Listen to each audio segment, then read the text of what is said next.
Here, I wanted to explain the model that's in Chapter 3 about bargaining and war.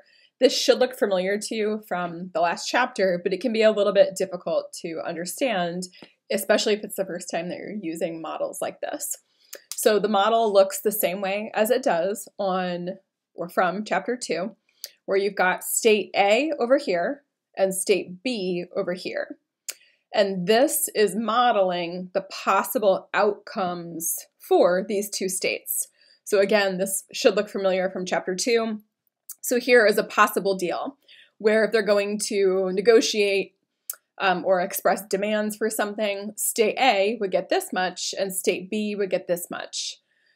The second graph here is about the expected outcome of war. So when state A and state B are considering to go to war, here's the cost-benefit analysis, where they're going to look at this chart or do their own similar calculation, and they're going to try to estimate the outcome of the war. So here's where the work of the Pentagon, the Department of Defense, and intelligence are going to come together to figure out what will we get if we go to war. If it's state A and state estimates that this is their share after war, state B would get this share after war. This is a better outcome for state A. So here, state A might start to consider going to war, right? Except the costs of war also have to be calculated. So in part 3, the costs of war have to be subtracted from the overall gain that you would get in war. So this goes back up to number 1, where we're looking at state A's possible share of a deal. And this is a deal without going to war. So state A would get this share without going to war. They get a little bit more with going to war, except the cost of war for state A look pretty significant. And the value of war is now back here, where they're going to get less than if they took this possible deal in the first place. So state B is also going to get less if they go to war. So the outcome for B during war is less than it is up top. So going to war is not a good idea for them, especially when you look at the cost of war. So this means that state B is also already in step 2, not going to be considering war as a possible way to deal with this particular dispute, whether it's territory or something else. So state B from 1, 2, and 3, again, war looks less and less attractive. For state A, war looks attractive in this second calculation. So here's where you might have advisors to the president noting the benefit from war, but they also have to consider the cost. And when you do that, you get this bargaining range down here in step 4 at the bottom, where the outcome of war is in the middle of the bargaining range. But anything to the right of this red dotted line, deals A would prefer to war, are in here. And deals that B would prefer to war are in here. So if state A offers state B something that's over here, and they move over here, then state A might go to war, state B probably would not. So you use this calculation to figure out whether or not the state would gain more by going to war.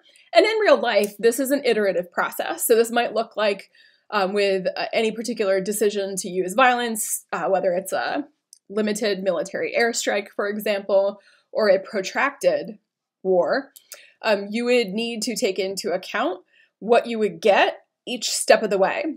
Because when you're thinking about territory, for example, the gains that you might get in the first year of war might be very different if that war lasts for 4 years, 5 years, 8 years, 9 years. Then the calculation becomes a lot different. And by the way, this is the point at which generals in the United States differ quite a bit from politicians in terms of deciding to go to war. This is an important point that's not included in the chapter that I want to make here because it kind of comes alive in this bargaining model. So decision makers in the United States of whether to go to war or not, really it's the president who has the last word, right? But the president is advised by a whole series of people that are in the foreign policy bureaucracy, including the military. We're going to talk more about this in a later chapter. But for now, it's good to start thinking about how this works in real practice. So real people are making this decision, and generally speaking, generals will be more willing to decide to ramp up a war effort once it begins, but they are less likely than a president to decide to go to war. Why? Because here in step 3, any advisor who can recognize the cost of war are going to be more likely to reconsider the decision to go to war.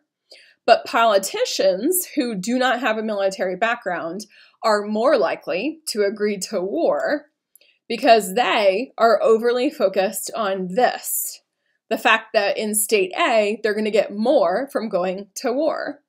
But again, the military typically would advise against war because of right here, number 3, the cost. And as I put in the slideshow, these are human costs. It's not just territory, it's not just resources. These are human lives that we were talking about. So that's really important to consider in terms of recognizing the cost of war.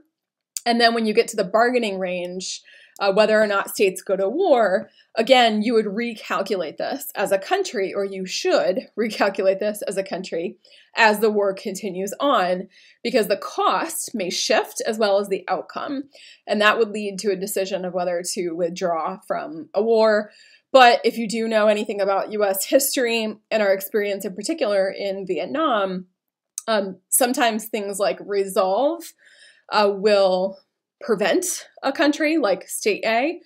We would be a state A here in US and Vietnam. Vietnam would definitely be B.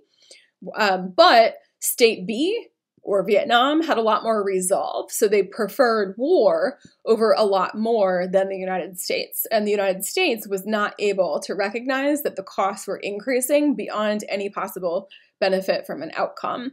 And the decision to leave was not made nearly early enough. So this example goes through, like how to apply this model. This goes through example of conflict over territory, where you've got state A, state B. The expected outcome of war would be this for 3, the cost of war in here, and then the bargaining range in here. So with the bargaining range, each state should prefer any deal that gives it more territory than what it expects from war. So if the cost-benefit analysis works out where they take a deal where they might not get as much territory as they would going to war, but they're going to risk a whole lot and the costs are going to be a lot lower as well. So I hope this explains how to apply this bargaining model. Again, it can be pretty complicated if you're not used to it, but it is a pretty simple 2-actor game or 2-actor bargaining scenario.